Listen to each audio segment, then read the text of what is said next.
وأراقب الرحمن جل جلاله وتقدست أسماؤه وتعالى وأكون للوطن الحبيب مشيدا آج مسلمانوں کی پکار ہے ہماری اللہ مدد کب کرے گا، اللہ مدد کب کرے گا؟ اللہ اس وقت تک تمہاری مدد نہیں کرے گا جب تک کہ تم اللہ کے دین کی مدد نہیں کرو گے۔ ان تنصروا اللہ ینصرکم احفظ اللہ یحفظک، جب تک کہ تم دین پر نہیں آؤ گے اللہ تمہاری مدد نہیں کرنے والا ہے۔ تم حرام کاری کرو، تم بے حیائی کرو، تم جھوٹ بولو، تم نماز چھوڑو، تم منافقت کرو، تم وعدہ خلافی کرو، تم داڑیاں کاٹو، تم مسجد سے دور رہو، اللہ مدد کرے گا؟ تمہاری زندگیوں میں برکت آئے گی؟ ہرگز نہیں آ سکتی۔ جب تک کہ تم مومن نہیں بن سکتے اللہ تمہاری مدد نہیں کر سکتا۔ پکے سچے مومن بن کر دکھاؤ۔ اللہ نے کہا وَلَا تَهِنُوا وَلَا تَحْزَنُوا وَأَنْتُمُ الْأَعْلَوْنَ إِن كُنتُم مُؤْمِنِينَ، نہ غم کرو نہ گھبراؤ، اللہ تم کو غالب رکھے گا اگر تم مومن ہو۔ مومن بنو، سچے مومن بنو، پکے مومن بنو۔ اللہ نے کہا مکمل طور پر اسلام کو قبول کرو، سچے پکے مومن بنو، آدھے ادھورے مومن مت بنو۔ اللہ رب العالمین اپنے بندوں سے خطاب کرتے ہوئے کہتا ہے یا ایھا الذین آمنو، اے وہ لوگو جو ایمان لائے ہو۔ اللہ تعالیٰ ایمان والے بندوں سے کہہ رہا ہے اے ایمان والے بندو قوا انفسکم، اپنے آپ کو جہنم کی آگ سے بچاؤ، قوا انفسکم واہلیکم نارا، اور اپنے گھر والوں کو جہنم کی آگ سے بچاؤ۔ اللہ کہہ رہا ہے، کائنات کا رب کہہ رہا ہے اپنے آپ کو، اپنے نفسوں کو اور اپنے بیوی بچوں کو، اپنے گھر والوں کو جہنم کی آگ سے بچاؤ۔ جہنم اتنی بدترین جگہ ہے جہاں انسان جا نہیں سکتا، جس کی لو برداشت نہیں کر سکتا۔ اللہ رب العالمین کی ایک خطرناک مخلوق جہنم ہے۔ جہنم بہت بدترین اور بہت برا ٹھکانہ ہے، اور اللہ اپنے ایمان والے بندوں کو جہنم میں جاتا نہیں دیکھ سکتا، اس لیے اللہ ایمان والوں سے مخاطب ہو کر کہتا ہے اے ایمان والو، میری بنائی ہوئی بدترین جہنم سے اپنے آپ کو بچاؤ، اپنے گھر والوں کو بچاؤ۔ دنیا میں اچھے عمل کرو تاکہ اللہ تم سے راضی ہو جائے، اللہ تعالیٰ تم سے خوش ہو جائے۔ اور اللہ جب کسی سے راضی ہوتا ہے، اللہ جب کسی سے خوش ہوتا ہے تو اللہ رب العالمین اس کو نعمتوں والی جنت میں جگہ دیتا ہے۔ لیکن اگر تم اپنے آپ کو جہنم کی آگ سے نہیں بچاؤ گے، دنیا کی محبت میں اللہ کی نافرمانیاں کرو گے، رسول کی نافرمانیاں کرو گے، اپنی دنیاوی زندگی کو برباد کر لو گے، یقیناً تمہارا پروردگار تم سے ناراض ہو جائے گا۔ اور جب اللہ رب العالمین کسی سے ناراض ہوتا ہے تو اس کا ٹھکانہ جہنم بن جاتا ہے۔ اللہ کہہ رہا ہے اپنے آپ کو جہنم سے بچاؤ۔ قرآن مجید گواہی دیتا ہے من عمل صالحا من ذکر او انثی، مردوں میں سے اور عورتوں میں سے جو کوئی اچھا عمل کرے گا فلنحینہ حیاتا طیبہ، اللہ کا وعدہ ہے اللہ تعالیٰ اس کو اچھی زندگی دے گا۔ اچھا عمل کرو گے اللہ اچھی زندگی دے گا، برا عمل کرو گے زندگی اللہ تعالیٰ تنگ کر دے گا، اور آخرت میں تو اللہ کا عذاب ہے ہی ان لوگوں کے لیے جو دنیا میں اللہ کی نافرمانی کرتے ہیں۔ اچھا کام کرنے کے لیے میں اور آپ دنیا میں بھیجے گئے ہیں، اور آج جہاں معاشرے میں بہت سارے فتنے ہیں، جہاں معاشرہ تباہی اور بربادی کی طرف جا رہا ہے، ایسے پرفتن دور میں بڑوں کی یہ ذمہ داری ہے کہ وہ اپنے گھر والوں کو جہنم کی آگ سے بچائے، برے راستوں سے بچائے، برائی سے روکے، بھلائی کی طرف ان کو دعوت دے۔ آج تربیت کی بہت اہم ضرورت ہمارے معاشرے کو ہے۔ آج ہر گھر کو تربیت کی ضرورت ہے، ہر بچے کو ضرورت ہے، ہر بچی کو ضرورت ہے کہ اس کی تربیت کی جائے۔ والدین ذمہ دار ہے اپنی اولاد کی صحیح دینی اسلامی تربیت کی۔ آج ضرورت ہے میں اور آپ اپنے بچوں کی تربیت کریں، معاشرہ اپنے بچوں کی تربیت کرے۔ آج اللہ نے موقع دیا، وقت ہے، تربیت کرو، اپنے بچوں کو اسلامی سانچے میں ڈالنے کی کوشش کرو۔ ممکن ہے کہ یہ تمہارے مستقبل میں روشن ستارہ بن جائے، تمہارے بڑھاپے کا سہارا بن جائے، تمہاری نجات کا ذریعہ بن جائے۔ آج تربیت کی اہم ضرورت ہے۔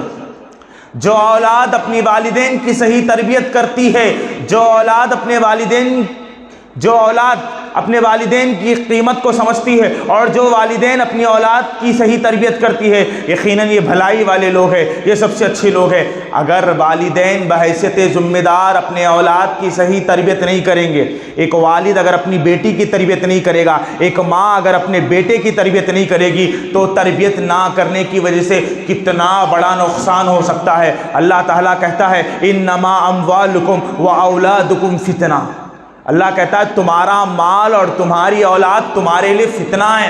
تفسیر میں مفسر ابن کثیر رحمہ اللہ بیان فرماتے ہیں اگر کوئی والدین اپنی ذمہ داریوں سے پیچھے ہٹ جائے، اولاد کے حقوق کو نہ ادا کرے، اولاد کو صحیح اسلام کی تربیت نہ کرے، اسلام کی گائیڈنس ان کو نہ بتلائے، تو یقیناً یہ اولاد آگے چل کر اپنے والدین کے لیے فتنہ بن جاتی ہے۔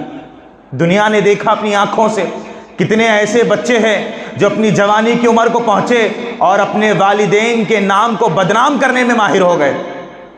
اگر تم اپنی اولاد کی بچپن میں صحیح اسلامی تربیت نہیں کرو گے، آگے چل کر یہ جوانی کی عمر کو پہنچیں گے، اور جب یہ جوانی کی عمر کو پہنچیں گے اپنے والدین کے لیے سر کا درد بن جائیں گے، اپنے والدین کے نام کو مٹی میں ملا دیں گے۔ اس لیے اللہ کہتا ہے اپنے والدین کے لیے کہ اپنی اولاد کی تربیت کرو، اگر ان کی تربیت کرو گے تمہاری زندگی سنور جائے گی، لیکن اگر تم اپنی اولاد کی تربیت نہیں کرو گے یہ تمہارے لیے وبال بن جائے گی، تمہارے لیے فتنہ بن جائے گی۔ مجھے وہ حدیث یاد آتی ہے، ابو موسیٰ اشعری رضی اللہ تعالیٰ عنہ کہتے ہیں پیارے نبی صلی اللہ علیہ وسلم نے فرمایا بادروا بالاعمال، نیکیاں کرنے میں جلدی کرو۔ اللہ کے نبی فرماتے ہیں نیکیاں کرنے میں جلدی کرو، موت کب آئے گی بھروسہ نہیں ہے۔ بادروا بالاعمال، نیکیاں کرنے میں جلدی کرو۔ آگے فرماتے اللہ کے نبی بادروا بالاعمال فتنا، فتنوں کا دور آنے سے پہلے نیکیاں کرو۔ قیامت قریب ہے، قیامت بہت قریب ہے۔ پیارے نبی صلی اللہ علیہ وسلم فرماتے ہیں میں اور آخرت قریب ہے۔ اللہ کے نبی صلی اللہ علیہ وسلم دنیا سے جا چکے، اب دوبارہ کوئی نبی آنے والے نہیں ہیں۔ لا نبی بعدی کہہ کر آپ نے مہر لگا دی کہ میرے بعد کوئی نبی نہیں آئے گا، اب نبوت چل کر نہیں آنے والی، سارے راستے بند کر دیے گئے۔ اب دنیا میں ایک بہت بڑی مصیبت آئے گی، وہ قیامت ہے، اور یقیناً قیامت بالکل قریب ہے۔ قیامت جب قریب آئے گی فتنوں کا دور آئے گا، قدم قدم پر فتنے ہوں گے، فتنوں میں مبتلا ہو کر انسان اپنے ایمان کو برباد کر لے گا۔ اللہ کے نبی فرماتے بادروا بالاعمال فتنا، فتنوں کا دور آنے سے پہلے تم نیکیاں جمع کر لو، تم اچھے کام کر لو، برائی سے اپنے دامن کو بچا لو۔ کیا ہوگا؟ یصبح الرجل مؤمنا ویمسی کافرا، جب قیامت کا دور قریب آئے گا، فتنوں کا دور آئے گا تو آدمی فتنوں میں مبتلا ہو جائے گا، اور اتنے خطرناک فتنے دنیا میں آئیں گے، ان فتنوں میں مبتلا ہو کر آدمی اگر صبح کو مومن ہوگا تو شام ہوتے ہوتے کافر ہو جائے گا، اور اگر شام میں مومن ہوگا تو صبح ہوتے ہوتے کافر ہو جائے گا۔ وہ ایسی حرکتیں کر دے گا جس حرکتوں کی وجہ سے وہ اسلام سے خارج ہو جائے گا۔ فتنوں کا دور، قدم قدم پر فتنے۔ جب آپ اللہ کے گھر میں آئے، اللہ نے آپ کو فتنوں سے محفوظ رکھا، آپ مسجد سے قدم باہر نکالیں گے، قدم قدم پر بلائیں فتنے آپ کے سامنے کھڑی ہے۔ باطل آپ کے ایمان کو برباد کرنے کے لیے کھڑا ہے، باطل ہر لمحہ آپ کے ایمان کو نیست اور نابود کرنا چاہتا ہے۔ اب ہمیں ثبوت دینا ہے اللہ سے محبت کا، ہمیں ثبوت دینا ہے اللہ کے رسول سے محبت کا۔ اپنے ایمان کو جھنجھوڑو، اور تمہارا ایمان تم سے یہ سوال کرتا ہے کہ تم اگر اللہ سے محبت کرنے والے ہو، اس کے دین سے محبت کرنے والے ہو، اس کے نبی سے محبت کرنے والے ہو، تو اپنے ایمان کی حفاظت سے اللہ کے لیے دعائیں کرو، اپنے ایمان کا سودا نہ کرو۔ اللہ کے نبی فرماتے ہیں قیامت کے قریب کیا ہوگا؟ یبیع دینہ بارض من الدنیا، ایک انسان دنیا کی خاطر اپنے دین کو بیچ دے گا، دنیا کی محبت کی خاطر اپنے دین کو بیچ دے گا، اور جس نے دین کا سودا کر لیا اس کی دنیا اور آخرت تباہی کے دہانے پر چلی گئی۔ مجھ کو اور آپ کو اللہ نصیحت کر رہا ہے کہ ایمان والے بندو اپنے آپ کو جہنم سے بچاؤ، اپنے بیوی کو، اپنے بچوں کو، اپنے اہل و عیال کو جہنم سے بچاؤ۔ آج بچا سکتے ہو، کل نہیں بچا سکتے، آج بچا سکتے ہو، کل نہیں بچا سکتے۔ آج اسلامی تربیت کر سکتے ہو، آگے چل کر یہ تمہارے لیے تمہاری آنکھوں کا ٹھنڈک بنے گی۔ دیکھو اگر میں اور آپ اپنے حقوق کو ادا کریں گے یقیناً کامیاب ہو جائیں گے۔ اللہ کے نبی صلی اللہ علیہ وسلم فرماتے ہیں کل مولود یولد علی الفطرہ، ہر بچہ اسلام کی فطرت پر پیدا ہوتا ہے۔ پیارے نبی نے کہا پیدا ہونے والا ہر بچہ، چاہے وہ عیسائی کے گھر میں پیدا ہو، چاہے یہودی کے گھر میں پیدا ہو، چاہے غیر مسلم کے گھر میں پیدا ہو، کل مولود یولد علی الفطرہ، الفطرہ، پیدا ہونے والا ہر بچہ اسلام کی فطرت پر پیدا ہوتا ہے. فَأَبَوَاهُ يُحَوِّدَانِهِ أَوْ يُنَصِّرَانِهِ أَوْ يُمَجِّسَانِهِ، یا تو آگے چل کر اس کے والدین اس کو مجوسی بنا دیتے، یا تو نصرانی بنا دیتے، یا تو یہودی بنا دیتے. بچہ اسلام کی فطرت پر پیدا ہوتا ہے، اچھی فطرت پر پیدا ہوتا ہے. اس کو بگاڑنے میں سب سے بڑا ہاتھ اس کے والدین کا ہوتا ہے. اگر ایک بچہ بچپن میں بگڑی ہوئی حرکتیں کر رہا ہے، اس کے اخلاق اچھے نہیں ہے، تو ضرور کہیں نہ کہیں اس کے والدین کی جو غلطیوں کا نتیجہ ہے، والدین کی تربیت نہ کرنے کا نتیجہ ہے کہ آج ہماری اولاد، ہماری مسلم نسلیں برباد ہوتی جا رہی ہیں. اور اس کی چھوٹی سی شکل یہ ہے کہ آج ہم بچوں کو بچہ سمجھتے ہیں، بچوں کو بچہ سمجھتے. یہ سب سے بڑی غلطی ہے کہ بچے کو بچہ سمجھا جائے. آج ہمارا چھوٹا بچہ گھر کا، جس کی عمر 3 سال 4 سال 2 سال ہے، وہ کھانا اس وقت تک نہیں کھاتا جب تک کہ آپ اس کے ہاتھ میں موبائل فون نہیں دے دیتے. اس کی ضد ہے، جب تک وہ موبائل نہیں دیکھے گا کھانا نہیں کھائے گا. باطل کا اثر اس کے دل پر ایسا ہوا، ایک ایسا نمونہ انسٹاگرام، ایسا نمونہ یوٹیوب کے ریلسوں نے اس کے ذہنوں میں بھر دیا. جب تک والدین اس کو فون نہیں دکھائیں گے وہ کھانا نہیں کھائے گا. آپ اس کو بچہ سمجھتے ہو. ایک بچی جس کی عمر 3-4 سال ہے، 4 سال ہے، 5 سال ہے، آپ اس کو جینس پینٹ پہناتے ہو، ٹی شرٹ پہناتے ہو، اور یہ تصور کرتے ہو کہ یہ بچی ہے، یہ بچی ہے. یہی بچی کل کے دن جب جوانی کی عمر کو پہنچے گی اور آپ سے کہے گی ابا آپ بچپن میں مجھے اس طرح کے لباس پہنایا کرتے تھے، آج کیوں منع کرتے ہو؟ بچہ بچپن میں جب سدھار آ جاتا ہے تو وہی اثر بڑے ہونے تک باقی رہتا ہے. اپنے بچوں کی تربیت کم عمری سے کرنا ہے، بچپنے سے کرنا ہے. یہ نہیں کہ بچہ جوانی کی عمر کو پہنچ کے آپ نصیحت کریں گے، اس کے دل پر اس وقت نصیحت اثر نہیں کرے گی. بچوں کی تربیت کا سب سے اصل عمر، اصل جا وہ اس کے پیدائش کے وقت ہے. جب بچہ چھوٹا ہے، چھوٹی عمر کا ہے، تبھی سے آپ نصیحت کریے، تبھی سے آپ اس کی اسلامی تربیت کریے. آج اگر آپ بچوں کی تربیت نہیں کریں گے، باطل آپ کے بچوں کی تربیت کر رہا ہے. اگر آج ایک مسلم والدین اپنے اولاد کی تربیت نہیں کریں گے تو باطل قومیں ان کی تربیت کر رہی ہے. آپ اپنے بچوں کو قرآن نہیں پڑھا رہے، باطل آپ کے بچوں کو گانے سنا رہا ہے. آپ اپنے بچوں کو صحابہ کی سیرت نہیں بتائیں گے، باطل آپ کے بچوں کو فلم بتا رہا ہے. اگر آج آپ اپنے بچوں کو حلال راستہ نہیں بتائیں گے، باطل آپ کے بچوں کو حرام کے راستے بتا رہا ہے. اگر آپ اپنے بچوں کو بدعت کے بارے میں نہیں بتائیں گے، باطل آپ کے بچوں کو برتھ ڈے اور پتہ نہیں کیسی خرافات کی جگہ بلا رہا ہے. آپ تربیت کیجئے، وہ آپ کی تربیت میں رہیں گے، سدھر کر رہیں گے. لیکن اگر آپ تربیت سے منہ موڑ لیں گے، باطل آپ کے بچوں کے ذہنوں کو خراب کر کے چھوڑے گا، آپ کے بچوں کو بگاڑ کر چھوڑے گا. کیونکہ جگہ جگہ فتنہ ہے اور باطل جھگڑا ہوا ہے تم کو برباد کرنے کے لیے. دیکھیں دنیا کی ساری قومیں، دنیا کی ساری چیزیں اسلام اور مسلمانوں کا خاتمہ چاہتی ہیں. کہیں نہ کہیں غلطی ہماری ہے، کہیں نہ کہیں کوتاہی ہماری ہے کہ ہم اپنے حقوق کو ادا نہیں کرتے. مجھ کو اور آپ کو اللہ نے کیا کہا؟ کنتم خیر امہ، سب سے بہترین امت ہو تم. اللہ نے ہمارے بارے میں کہا سب سے بہترین امت تم. کیوں کہا؟ تأمرون بالمعروف وتنہون عن المنکر. اس لیے بہترین امت ہے کیونکہ تم لوگوں کو بھلائی کی طرف بلاتی ہو، برائی سے روکتی ہو. تم سب سے بہترین امت ہو. اور اللہ نے جس کو خیر امت کے لقب سے ملقب کیا، جس کی اللہ رب العالمین نے تعریف کی، جس کو اللہ نے کہا تم سب سے بہترین امت ہو، آج اس امت کا حال یہ ہے، یہ امت گناہ کرتی ہے اور لوگوں کو گناہوں کی طرف دعوت دیتی ہے. ارے جس قوم کو نیکی کرنا تھا، جس قوم کو لوگوں کو نیکی کے راستے پر بلانا تھا، آج اس قوم کے ذمہ دار خود برائی کر رہے ہیں، لوگوں کو برائی کی طرف دعوت دے رہے ہیں. یہ بات ڈنکے کی چوٹ پر کہی جانی چاہیے. ہم سمجھتے ہیں کہ اولاد غلطی کر رہی ہے، اولاد کو سدھارا جائے، اولاد کی تربیت کی جائے. ارے معاملہ یہ ہے کہ پرابلم ماں باپ کے اندر ہے، غلطیاں ماں باپ کرتے ہیں اور اس بات کی امید رکھتے ہیں کہ ہماری اولاد اچھی بن جائے. ایک والد کی امید ہے کہ اس کا بیٹا نمازی بن جائے، ایک ماں کی امید ہے کہ اس کی بیٹی حجاب پہنے. ماں باپ کی خواہشیں کب پوری ہوگی؟ جب خود ماں باپ اسلام کے طریقے پر چلیں گے، جب خود ماں باپ اللہ اور اس کے رسول کے فرما بردار بنیں گے. آج معاملہ اس کے برعکس ہے. آج ماں باپ نیکی نہیں کرتے لیکن اپنی اولاد کو نیکی کا حکم دیتے ہیں. آج ماں باپ اچھا کام نہیں کرتے لیکن اپنی اولاد کو اچھائی کا حکم دیتے. وہ اولاد ماں باپ کی بات کیسے سنے گی جب اس کے والدین خود اس کی باتوں پر عمل نہیں کرتے؟ معاملہ یہی ہے. آج بے حیائی کا دور، فتنوں کا دور ہے. گھر میں سب گھر والے بیٹھے ہیں، فلم چل رہا ہے، سیریل چل رہا ہے، گھر میں ٹی وی میں ساری بے حیائی چل رہی ہے. گھر میں نوجوان بچی بھی بے حیا فلم دیکھ رہی ہے، بچہ بھی موجود ہے، بھائی بھی موجود ہے، سب موجود ہے. باپ کے پاس اتنی طاقت نہیں ہے کہ بیٹا چینل بدل دے، بے حیائی چل رہی ہے اتنی طاقت؟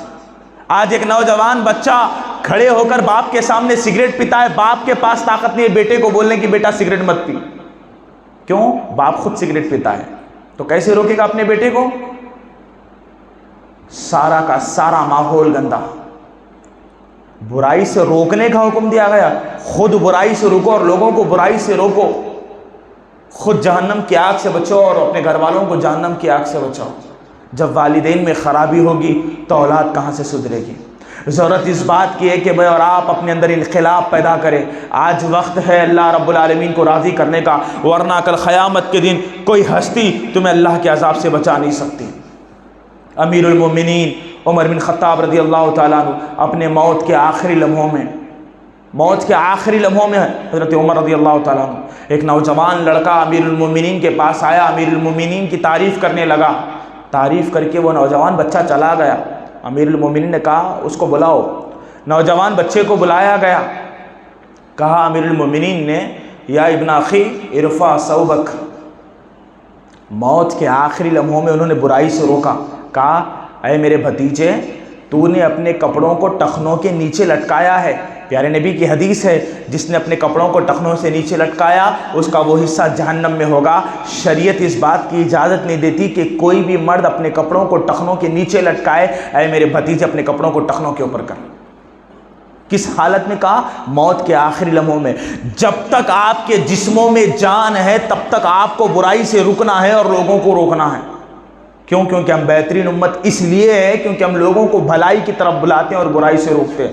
اگر میں اور آپ لوگوں کو برائی سے نہیں روکیں گے پھر اس روئے زمین پر ہم سے زیادہ برا کوئی نہیں ہو سکتا۔ اپنے نفسوں کا جائزہ لے، اپنے نفسوں کا محاسبہ کرے۔ یقیناً آج ضرورت ہے معاشرے میں والدین کو کہ وہ اپنی اولاد کی تربیت کریں۔ آج فخر ہے والدین کو، ہمارا بچہ ڈاکٹر بن چکا ہے، ہمارا بچہ MBBS بن چکا ہے، ہمارا بچہ انجینئر بن چکا ہے، ہمارا بچہ بڑی جاب میں ہے۔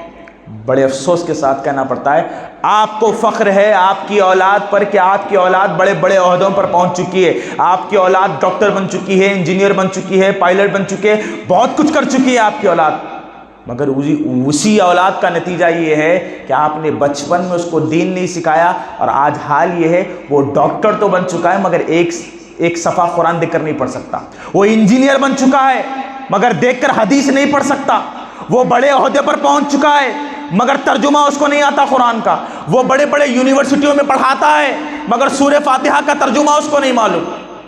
آج نوجوانوں کی حالت یہ ہے، آج نوجوان بربادی کے دہانے پر ہے۔ وجہ کیا ہے؟ قرآن پڑھنا ہمارے نوجوانوں کو نہیں آتا، ماں باپ نے بچپن میں عربی نہیں پڑھائی، نورانی قاعدہ نہیں پڑھایا، قرآن نہیں پڑھایا، علماء کے پاس نہیں بھیجا، مساجد کو نہیں بھیجا، اور نتیجہ کیا ہے؟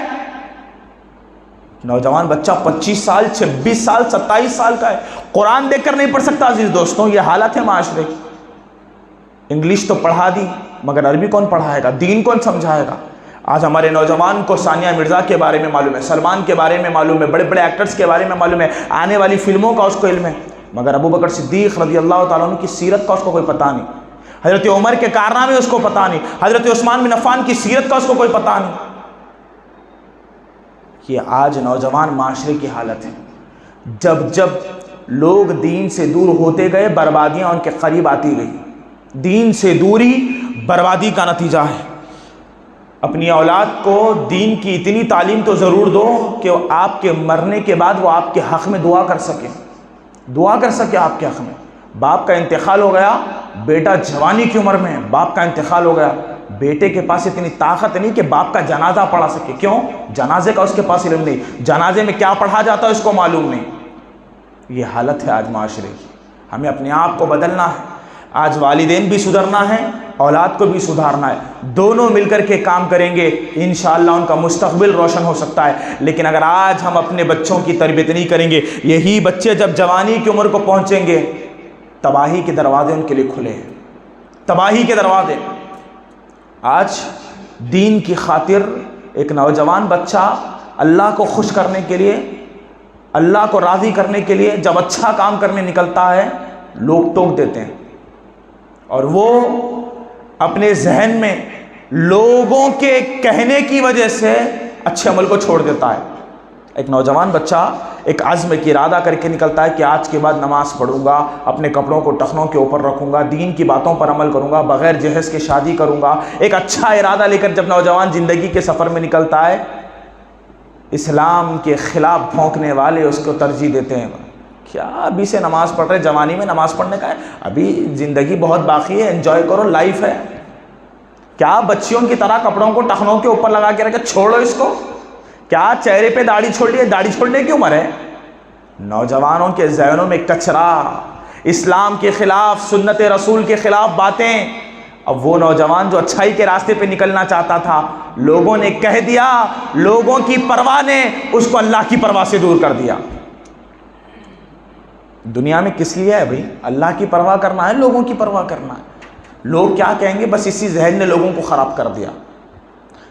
کئی لوگ اس نظریے کی وجہ سے اپنے ایمان کو برباد کر چکے ہیں کہ لوگ کیا کہیں گے، میں اچھا کام کروں گا، لوگ کیا کہیں گے۔ یقیناً نوجوانوں کو اس بات سے ڈرنا چاہیے، ان کو اللہ کی پرواہ کرنے کا حکم دیا گیا، اس کے دین کی پرواہ کرنے کا حکم دیا گیا۔ لوگوں کی پرواہ کرنا چھوڑ دو۔ اگر تم لوگوں کی پرواہ کرتے رہو گے، یہ لوگ کیا کہیں گے، لوگ کیا کہیں گے، زمانہ کیا کہے گا، اس خرافات نے تمہارے دین کو برباد کر دیا، اور نوجوان نسل تباہی کے دہانے پر پہنچ گئی، بس اس وجہ سے کہ انہوں نے یہ کہا کہ لوگ کیا کہیں گے، لوگ کیا کہیں گے۔ اللہ نے لوگوں کو زبانیں دی، لوگ بولیں گے تمہارے خلاف، تم اچھا کرو گے تب بھی بولیں گے، تم برا کرو گے تب بھی بولیں گے۔ لوگوں کا کام ہے بولنا، تمہیں اللہ کی پرواہ کرنے کا حکم دیا گیا۔ لوگ کیا کہیں گے؟ اگر میں بغیر جہیز کے شادی کروں گا، لوگ کیا کہیں گے، لوگ کیا کہیں گے۔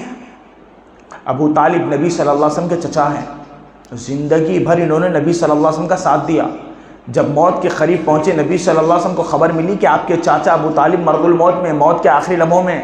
اللہ کے نبی صلی اللہ علیہ وسلم جلدی جلدی اپنے چاچا کے گھر آئے، چاچا ابو طالب کے کان کے بازو آپ صلی اللہ علیہ وسلم بیٹھ گئے اور کان میں کہا کہ چچا جان ایک مرتبہ میرے کان میں کہیے لا الہ الا اللہ۔ چچا جان ایک مرتبہ کان میں گواہی دے دیجئے کہ آپ اللہ کی گواہی دیجئے، اللہ ایک ہے، اس کے سوا کوئی معبود نہیں، میں اللہ کا رسول ہوں، قیامت کے دن میں آپ کی سفارش کروں گا۔ کیوں؟ کیونکہ زندگی بھر آپ نے میرا ساتھ دیا ہے۔ صحیح مسلم کی کتاب اٹھا کر دیکھیے، کہا ابو طالب نے، اے میرے بھتیجے، میں تجھ پر ایمان لے آتا، میں تجھ پر ایمان لے آتا، لیکن مجھے ڈر ہے کہ میرے مرنے کے بعد میرے بارے میں لوگ کیا کہیں گے، لوگ کیا کہیں گے۔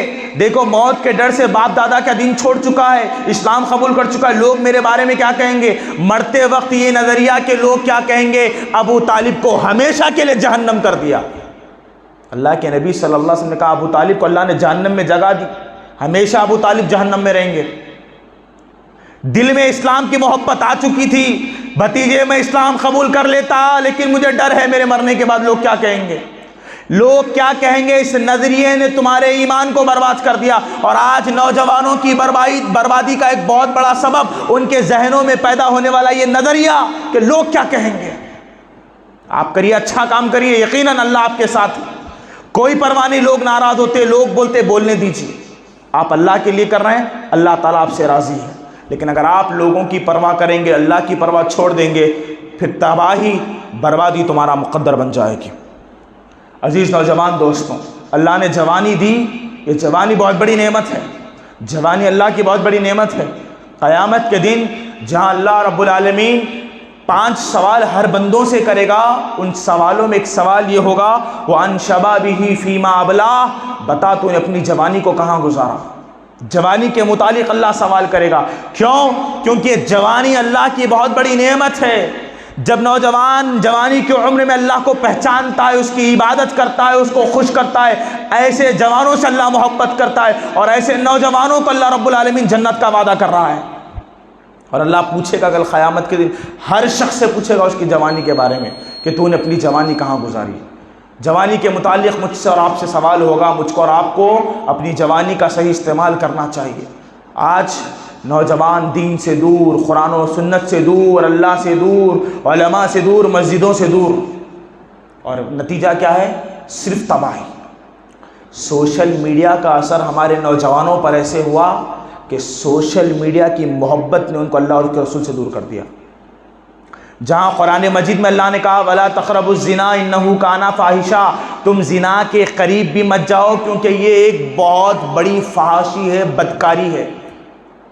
اللہ نے کہا زنا سے بچو، زنا بہت بڑا جرم ہے، اور زنا تک لے جانے والے جتنے راستے ہیں ان تمام راستوں سے اپنے آپ کو بچا کے رکھو۔ واٹس ایپ، انسٹاگرام اور بہت سارے اپلیکیشنز جس کے ذریعے ناجائز رشتے بنائے جا رہے ہیں۔ عشق اور عاشقی کا فتنہ معاشرے میں عام ہے۔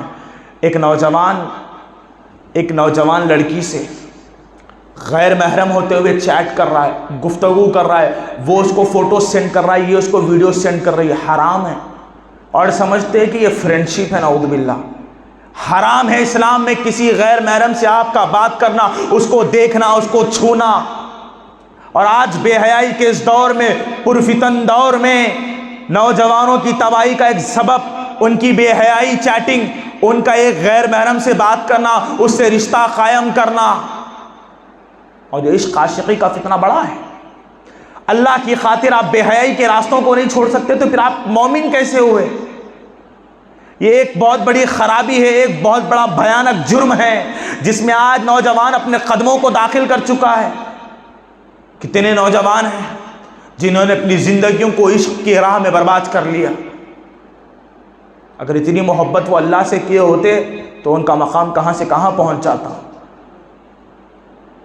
اللہ کے بندوں سے زیادہ بندوں کو اللہ سے محبت کرنا چاہیے۔ یہ دل بنانے والا اللہ ہے، دل سے دل بنانے والے سے جتنی محبت ہو کسی اور سے کیا ہو سکتی ہے۔ عزیز نوجوان دوستو، آج ہماری جوانی کہاں ہے اور صحابہ کرام کی جوانیاں کہاں تھیں؟ میں بھی نوجوان ہوا، ہم کا تقریباً نوجوان ہیں۔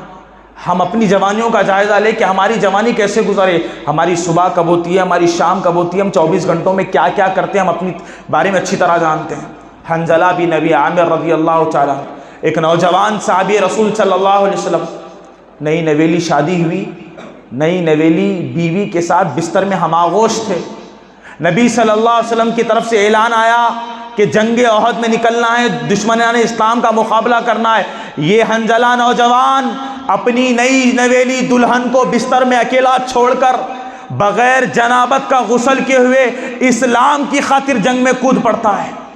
آج اللہ کی خاطر ہم بے حیائی نہیں چھوڑ سکتے، آج اللہ کی خاطر ہم برے راستے نہیں چھوڑ سکتے، آج اللہ کی خاطر ہم داڑھی نہیں چھوڑ سکتے، تو پھر یاد رکھیں ہماری جوانی بربادی کے راستے پر ہے۔ حنظلہ رضی اللہ تعالیٰ عنہ اپنی بیوی کو چھوڑ کر بغیر جنابت کا غسل کے میدان جنگ میں نکلتے، دشمنوں کا مقابلہ کرتے ہیں، دشمنوں کو مارتے ہیں، مجھ تک اور آپ تک دین پہنچانے کے لیے حنظلہ جیسے نوجوان نے جو قربانیاں دی تاریخ کے سنہرے حروف میں لکھے جائے۔ حنظلہ رضی اللہ تعالیٰ عنہ دشمنوں سے مقابلہ کرتے، پیچھے سے ایک دشمن حنظلہ پر وار کرتا ہے، حنظلہ رضی اللہ تعالیٰ عنہ وہیں گر جاتے، خون بہہ پڑتا ہے، حنظلہ کی وہیں جان نکل جاتی ہے۔ جب حنظلہ کی جان نکلی، جنگ احد کے اختتام کے بعد صحابہ میں یہ بات پھیل گئی کہ حنظلہ شہید ہو گئے۔ نئی نویلی دلہن کو چھوڑ کر آنے والا حنظلہ اللہ کو پیارا ہو چکا ہے، حنظلہ کی لاش کو تلاش کیا جائے۔ احد کی وادی میں صحابہ حنظلہ کی لاش کو تلاش کر رہے، نوجوان نئی شادی شدہ تھا۔ کافی دیر کے بعد دیکھا کہ حنظلہ کی لاش ایک کونے پر پڑی ہے۔ نبی صلی اللہ علیہ وسلم کو اطلاع دی گئی کہ حنظلہ کی لاش فلاں جگہ ہے۔ اللہ کے نبی صلی اللہ علیہ وسلم صحابہ کے ساتھ حنظلہ رضی اللہ تعالیٰ عنہ کے پاس آئے، دیکھا حنظلہ کے جسم سے پانی ٹپک رہا ہے۔ صحابہ نے دیکھا اللہ کے رسول یہ کیا معاملہ ہے؟ نبی صلی اللہ علیہ وسلم نے کہا ارے گھبراؤ نہیں، یہ کوئی عجیب کیفیت نہیں ہے، بلکہ ابھی ابھی فرشتے حنظلہ کو غسل دے کر جا رہے ہیں۔ جوانی کا صحیح استعمال کرنے کا نتیجہ یہ ہے کہ اللہ آسمان سے فرشتوں کو نازل کرتا ہے غسل کرنے کے لیے۔ آج مسلمانوں کی پکار ہے ہماری اللہ مدد کب کرے گا، اللہ مدد کب کرے گا؟ اللہ اس وقت تک تمہاری مدد نہیں کرے گا جب تک کہ تم اللہ کے دین کی مدد نہیں کرو گے۔ ان تنصروا اللہ ینصرکم احفظ اللہ یحفظک، جب تک کہ تم دین پر نہیں آؤ گے اللہ تمہاری مدد نہیں کرنے والا ہے۔ تم حرام کاری کرو، تم بے حیائی کرو، تم جھوٹ بولو، تم نماز چھوڑو، تم منافقت کرو، تم وعدہ خلافی کرو، تم داڑیاں کاٹو، تم مسجد سے دور رہو، اللہ مدد کرے گا؟ تمہاری زندگیوں میں برکت آئے گی؟ ہرگز نہیں آ سکتی۔ جب تک کہ تم مومن نہیں بن سکتے اللہ تمہاری مدد نہیں کر سکتا۔ پکے سچے مومن بن کر دکھاؤ۔ اللہ نے کہا وَلَا تَهِنُوا وَلَا تَحْزَنُوا وَأَنْتُمُ الْأَعْلَوْنَ إِن كُنتُم مُؤْمِنِينَ، نہ غم کرو نہ گھبراؤ، اللہ تم کو غالب رکھے گا اگر تم مومن ہو۔ مومن بنو، سچے مومن بنو، پکے مومن بنو۔ اللہ نے کہا مکمل طور پر اسلام کو قبول کرو، سچے پکے مومن بنو، آدھے ادھورے مومن مت بنو۔ نوجوانوں، تم کو اللہ ڈرا رہا ہے، تم کو اللہ کے رسول نصیحت کر رہے ہیں، اگر آج اللہ کی طرف لوٹ کر نہیں آئے تو یقین مانیے قیامت کے دن اللہ کے عذاب سے تم کو کوئی چیز نہیں بچا سکتی۔ دنیا کے فتنوں میں بہت بڑا فتنہ سوشل میڈیا فتنہ ہے، مال فتنہ ہے، عورت فتنہ ہے، مسجد سے دوری فتنہ ہے، نمازوں کو چھوڑنا فتنہ ہے۔ جہاں دنیا میں بہت سارے فتنے ہیں، دنیا کے فتنوں میں سب سے بڑا فتنہ، اس سے بڑا کوئی فتنہ نہیں۔ پیارے نبی صلی اللہ علیہ وسلم نے فرمایا سارے انبیاء نے اپنی قوم کو اس فتنے سے ڈرایا ہے، میں بھی اپنی امت کو اس فتنے سے ڈراتا ہوں۔ دنیا کا سب سے بدترین اور دنیا کا سب سے بڑا فتنہ دجال کا فتنہ ہے، دجال کا فتنہ۔ اللہ کے نبی فرماتے قیامت کے قریب دنیا میں دجال آئے گا۔ پیارے نبی حدیث میں فرماتے دجال کے دنیا میں آنے سے 3 سال پہلے اللہ آسمان کو حکم دے گا کہ بارش کو کم کر لے، زمین کو حکم دے گا کہ اناج کو کم کر دے۔ آسمان بارش کم کر دے گی، زمین اناج کم کر دے گی۔ اللہ تعالیٰ دجال کے دنیا میں آنے سے 2 سال پہلے پھر آسمان کو حکم دے گا بارش کو کم کر دے، آسمان بارش کم کر دے گی۔ زمین کو حکم دے گا، زمین اناج کم کر دے گی۔ دجال جس وقت دنیا میں آئے گا تو اس وقت اللہ تعالیٰ پھر آسمان کو حکم دے گا دجال کا خروج ہونے والا ہے، مکمل طور پر بارش کو ختم کر دے، اب بارش نہیں برسانا۔ زمین کو حکم دے گا مکمل طور پر اناج کو ختم کر دے، اب زمین اناج دینے والی نہیں ہے۔ جس دن دنیا میں دجال آئے گا دنیا کا بہت بڑا فتنہ ہے، مجھ کو اور آپ کو نہیں، ہماری آنے والی اولاد کو، ہماری آنے والی نسلوں کو دجال کا سامنا کرنا ہے۔ ہم نہیں لیکن ہماری اولاد دجال کو دیکھے گی، اس کا سامنا کرنا معمولی بات نہیں ہے۔ دنیا کا سب سے بڑا فتنہ ہے، دجال کا سامنا کرنا معمولی بات نہیں ہے۔ جو دجال کے زمانے کو پالے سمجھے اپنے ایمان کو اس نے برباد کر لیا۔ اللہ کے نبی فرماتے جس وقت دنیا میں دجال آئے گا آسمان سے بارش نہیں ہوگی، زمین سے اناج نہیں نکلے گا۔ صحابہ کرام ڈر گئے، پوچھا اے اللہ کے رسول جس وقت دنیا میں دجال آئے گا نہ آسمان سے بارش ہوگی نہ زمین کھانا دے گی تو مومن کھانا کیا کھائیں گے؟ اللہ کے نبی صلی اللہ علیہ وسلم نے فرمایا جس وقت دنیا میں دجال آئے گا نہ آسمان سے بارش ہوگی نہ زمین سے اناج نکلے گا، بلکہ مومن اللہ کا ذکر کریں گے، قرآن کی تلاوت کریں گے، مومن قرآن پڑھتے جائیں گے، اللہ جسم میں طاقت عطا کرتا جائے گا۔ اللہ کی کتاب کو پڑھنا مومنوں کا کھانا بن جائے گا۔ ہماری اولاد کو دجال کا سامنا کرنا ہے، ہماری نسلوں کو دجال کا سامنا کرنا ہے۔ اگر آج ہم اپنی اولاد کو قرآن نہیں سکھائیں گے، حدیث نہیں سکھائیں گے، صحابہ کا منہج نہیں سمجھائیں گے، مساجد سے نہیں جوڑیں گے، علماء سے نہیں جوڑیں گے، ہماری اولاد فتنوں کا مقابلہ نہیں کر سکتی۔ ہماری اولاد فتنوں میں مبتلا ہو جائے گی، باطل کا شکار ہو جائے گی اور اپنے ایمان کو برباد کر دے گی۔ سکھائیے، اب بھی وقت اپنی اولاد کو قرآن سکھائیے۔ آج نوجوان تباہی اور بربادی کے دہانے پر ہے۔ نوجوانوں کی تباہی اور بربادی کا ایک سبب بے حیائی کا استعمال کرنا ہے، اور بے حیا، یہ جو بے حیائی ہوتی ہے انسان کے دلوں میں داخل کی جاتی ہے۔ اور کیسے داخل کی جاتی ہے؟ بہت ساری چیزوں کے ذریعے نوجوانوں کے ذہنوں میں گندگی بھری جاتی ہے۔ ان میں سے ایک چیز ہے گانے سننا۔ جب نوجوان بچہ گانے سنتا ہے یا گانے گاتا ہے تو یہ گانے گانا اور گانے سننا یہ انسان کے دل میں بے حیائی پیدا کرتا ہے۔ حافظ امام ابن حجر رحمہ اللہ کہتے ہیں گانا انسان کے دل میں نفاق پیدا کرتا ہے، اور جب انسان برابر گانے سنتے رہتا ہے وہ گانا اس دن اس کو ایک دن منافق بنا دیتا ہے۔ اور آج نوجوان سمجھتے ہیں گانا معمولی بات ہے۔ حد تو یہ ہے کہ بعض نوجوانوں کا یہ نظریہ ہے جب ان کا موڈ خراب ہو جائے تو وہ موڈ کو اچھا کرنے کے لیے گانے سنتے ہیں، موڈ ٹھیک ہو جائے گا۔ گانے سننے سے موڈ ٹھیک ہوگا؟ گانے سننے سے ایمان برباد ہو جائے گا۔ قرآن مجید میں اللہ رب العالمین نے کہا وَمِنَ النَّاسِ مَن يَشْتَرِي لَهْوَ الْحَدِيثِ لِيُضِلَّ عَن سَبِيلِ اللَّهِ بِغَيْرِ عِلْمٍ وَيَتَّخِذَهَا هُزُوًا أُولَٰئِكَ لَهُمْ عَذَابٌ مُّهِينٌ۔ اللہ تعالیٰ کہتا ہے لوگوں میں بعض لوگ ایسے ہیں جو بیکار چیزوں کو خریدتے۔ کیا خریدتے ہیں؟ بیکار چیزوں کو۔ کیوں خریدتے؟ تاکہ لوگوں کو اللہ کی راہ سے گمراہ کر دے اور دین اسلام کا مذاق اڑائے۔ لوگوں میں بعض لوگ ایسے ہیں جو بے حیا چیزوں کو خریدتے ہیں تاکہ لوگوں کو اللہ کے دین سے دور کر دیں اور دین کا مذاق اڑائے. ایسے ہی لوگوں کے لیے دردناک عذاب ہے.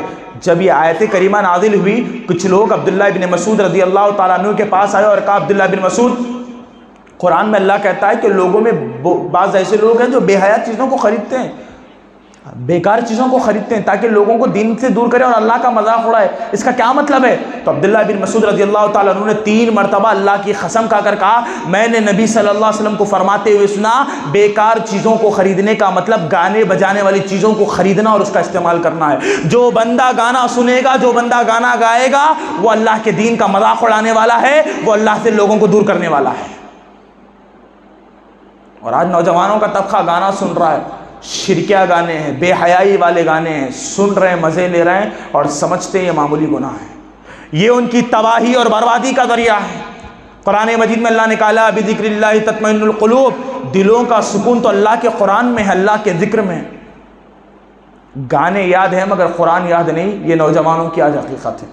ایک آخری بات, آج نوجوان جہاں بربادی کے دہانے پر ہے, نوجوانوں کی بربادی کا سب سے بڑا المیہ یہ ہے کہ آج نوجوان حرام کھاتے ہیں, حرام کھاتے ہیں, اور اس کے کھانے پر ان کو ذرا بھی افسوس نہیں ہوتا کہ وہ اللہ کے حضور کتنی بڑی گستاخی کر رہے ہیں. قرآن مجید میں اللہ رب العالمین نے رسولوں کو مخاطب ہو کر کہا, یا ایھا الرسل کلوا من الطیبات, اے رسولوں کی جماعت پاکیزہ چیزیں کھاؤ. رسولوں سے اللہ کہہ رہا ہے, اے رسولوں تم اچھے چیزیں کھاؤ, پاکیزہ چیزیں کھاؤ, خبیث اور نجس چیزیں مت کھاؤ. تصور کر کے دیکھیے, کبھی انبیاء نجس چیزیں کھا سکتے ہیں؟ کبھی صحابہ اور صالحین کے بارے میں ہمارا یہ عقیدہ ہو سکتا ہے کہ وہ بری چیزیں کھا سکتے ہیں؟ نہیں. اللہ نے رسولوں سے کہا, اے رسولوں کی جماعت پاک چیزیں کھاؤ, کیونکہ اللہ رب العالمین نہیں چاہتا کہ کوئی بندہ ناپاک اور نجس خراب چیزیں استعمال کرے. اللہ کو پسند نہیں نجس چیزیں استعمال کرنا. اللہ کہتا ہے اللہ نے پاکیزہ چیزیں تمہارے لیے نازل کی, تم اس کا استعمال کرو. اور آج پاکیزہ چیزوں کو چھوڑ کر نوجوانوں کا طبقہ گٹکا, بیڑی, سگریٹ, حقہ استعمال کرتا ہے اور سمجھتا ہے کہ یہ پاکیزہ چیزیں ہیں اور سمجھتا ہے کہ اس کا کھانا معمولی ہے. اس کو اندازہ نہیں ہے کہ گٹکے کا استعمال کرنا اس کی تباہی اور بربادی کا ذریعہ ہے, اللہ اس کے رسول کو ناراض کرنے کا ذریعہ ہے, دین اسلام کے ساتھ کھلواڑ ہے, حدیثوں کا مذاق ہے. آج ایک نوجوان اگر سگریٹ پیتا ہے, گٹکا کھاتا ہے, شراب پیتا ہے, گانجا استعمال کرتا ہے, ڈرگس کا استعمال کرتا ہے, چاہے جو بھی ہو, جب وہ اپنے منہ سے ڈالتا ہے اور اپنے رب کے طرف ہاتھ اٹھا کر دعا کرتا ہے, اللہ کی قسم اللہ اس کی دعاؤں کو قبول نہیں کرتا, اللہ اس کی نمازوں کو قبول نہیں کرتا, اللہ اس کی عبادتوں کو قبول نہیں کرتا, کیونکہ جو حرام کھایا اللہ اس کا محافظ نہیں ہے. اللہ کے نبی صلی اللہ علیہ وسلم فرمایا, ایک بندہ طویل سفر کر کے اللہ کے پاس ایک امید لے کر آتا ہے, یمد یدیہ الی السماء, اپنے ہاتھوں کو آسمان کی طرف اٹھاتا ہے, بڑے اخلاص کے ساتھ اپنے رب کو پکارتا ہے, یا ربی یا ربی, اے میرے پروردگار میری دعا کو قبول کر لے, میری دعا کو قبول کر لے. اللہ کہتا ہے وَمَطْعَمُهُ حرام وَمَشْرَبُهُ حرام وَمَلْبَسُهُ حرام وَغُذِّيَ بِالْحرام, ارے اس نے جو کھایا وہ حرام کا ہے, جو پیا وہ حرام کا ہے, جو پہنا وہ حرام کا ہے, جس سے وہ پلا وہ حرام کا ہے. بھلا حرام کھانے والے کی دعا کیسے قبول ہو سکتی ہے؟ ارے جن چیزوں کو کھانے سے علماء نے منع فرمایا, اللہ اور اس کے رسول نے اس کو ناپسند کہا, پھر کیسے ایک مومن کا دل گوارا کر سکتا ہے کہ نجس اور ناپاک چیزوں کو اپنے منہ میں ڈالے؟ یقیناً علماء کا, اہل علم کا اس بات پر اتفاق ہے کہ سگریٹ پینا اور گٹکا کھانا حرام ہے اور اللہ اس بات کو پسند نہیں کرتا. یہ سب چیزیں خبیث ہے اور خبیث چیزیں اللہ تعالیٰ کو پسند نہیں ہے. ان اللہ طیب لا یقبل الا الطیبہ, تمہارا پروردگار پاک ہے اور پاک چیزوں کے علاوہ وہ کوئی چیز قبول نہیں کرتا. آپ نے کبھی دیکھا کسی اچھے انسان کو سگریٹ پیتے ہوئے, کسی بڑے عالم دین کو گٹکا کھاتے ہوئے؟ وہ نجیس چیزیں ہیں. اچھے لوگ, اچھی فطرت والے کبھی بری چیزوں کا استعمال نہیں کرتے, یہ حرام ہے, اور جو ان کا استعمال کرے گا قیامت کے دن اللہ رب العالمین کے عذاب کا مستحق ہوگا. وہ حدیث سنن ابی داؤد کی, اللہ کے نبی صلی اللہ علیہ وسلم فرماتے, اور راوی حدیث عبداللہ ابن عباس رضی اللہ تعالیٰ عنہ ہے, نبی صلی اللہ علیہ وسلم نے فرمایا, کل مخمر خمر وکل مسکر حرام، ہر نشہ پیدا کرنے والی چیز شراب ہے، اور ہر خبیث بری چیز، ہر نشہ پیدا کرنے والی چیز حرام ہے۔ اس میں وہ تمام چیزیں داخل ہیں جس کا نوجوان معاشرے میں استعمال کرتے ہیں، چاہے وہ گٹکا ہو، بیڑی ہو، جو بھی ہو، وہ تمام چیزیں حرام ہیں۔ اللہ کے نبی صلی اللہ علیہ وسلم فرماتے وَمَنْ شَرِبَ مُسْكِرًا، جو کوئی بھی مسکر چیزوں کا استعمال کرے گا، نجیس اور ناپاک چیزیں کھائے گا، بُخِسَتْ صَلَاتَهُ 40 لَيْلًا، اللہ تعالیٰ اس کی 40 راتوں کی نمازوں کو قبول نہیں کرے گا۔ آپ حرام کھاؤ گے، اللہ آپ کی عبادتوں کو قبول نہیں کرے گا۔ اللہ کے نبی فرماتے فَإِن تَابَ تَابَ اللَّهُ عَلَيْهِ، اگر وہ توبہ کرے گا تو اللہ تعالیٰ اس کو معاف کرے گا۔ آپ نے اب تک کھایا، آج اللہ سے توبہ کیجیے، یقیناً اللہ تعالیٰ آپ کو معاف کرنے والا ہے۔ فَإِنْ عَادَ الرَّابِعَةَ، لیکن توبہ کرنے کے بعد بھی وہ چوتھی مرتبہ پھر کھانے کی کوشش کرے گا، اللہ کے نبی فرماتے اگر کوئی چوتھی مرتبہ کھانے کی کوشش کرے گا وَكَانَ حَقًّا عَلَى اللَّهِ أَن يُسْقِيهِ مِن طِينَةِ الْقِبَالِ، تو اللہ تعالیٰ پر واجب ہو جاتا ہے کہ اس کو طینۃ الخبال پلائے۔ جو دنیا میں حرام کھاتا ہے تو اللہ تعالیٰ کے اوپر یہ چیز واجب بن جاتی ہے کہ اللہ تعالیٰ اس کو جہنم میں طینۃ الخبال پلائے۔ صحابہ کرام نے پوچھا وما ہی یا رسول اللہ، اے اللہ کے رسول یہ طینۃ الخبال کیا ہوتا ہے؟ اللہ کے نبی نے فرمایا صدید علی النار، جہنمیوں کے جسموں سے نکلنے والا گندا خون اور پیپ ہے جو حرام کھانے والوں کو جہنم میں پلایا جائے گا۔ جو دنیا میں شراب پیے گا، قیامت کے دن جہنم کی عورتوں کی شرمگاہوں سے نکلنے والا پیپ اس کو پلایا جائے گا۔ جو دنیا میں بے حیائی والے کام کرے گا، بری چیزوں کا استعمال کرے گا، کھائے گا اللہ کی حرام کردہ چیزوں کو، صدید علی النار، جہنمیوں کا پسینہ، ان کا گندا پیپ اس کو پلایا جائے گا۔ اللہ سے ڈریے، اللہ تعالیٰ چاہتا ہے کہ اس کے ایمان والے بندے دنیا میں رہ کر نیکیاں جمع کرے اور برائیوں سے اپنے دامن کو بچائے۔ میں اور آپ اپنی جوانی کا صحیح استعمال کریں۔ اگر آج اللہ نے موقع دیا ہے تو اپنی زندگی کو سنواریے، کل قیامت کے دن اللہ رب العالمین کے حضور اس کے عذاب سے تم کو کوئی بچا نہیں سکتا۔ رب العالمین سے دعا ہے کہ اللہ تعالی ہم تمام کو اپنی جوانی کا صحیح استعمال کرنے کی توفیق عطا فرمائے۔ اے اللہ ہمارے والدین کو ان کی اولاد کی صحیح تربیت کرنے کی توفیق عطا فرمائے۔ اے اللہ اولاد کو اپنے والدین کی خدمت اور ان کے باتوں کو اثر لینے کی توفیق عطا فرمائے۔ اے اللہ جب تک ہم زندہ رہے صحابہ کرام کے پیارے منہج پر زندہ رکھنا، جب ہمارا خاتمہ ہو تو خاتمہ بالخیر عطا فرمائے۔ آمین۔ وآخر دعوانا الحمدللہ رب العالمین۔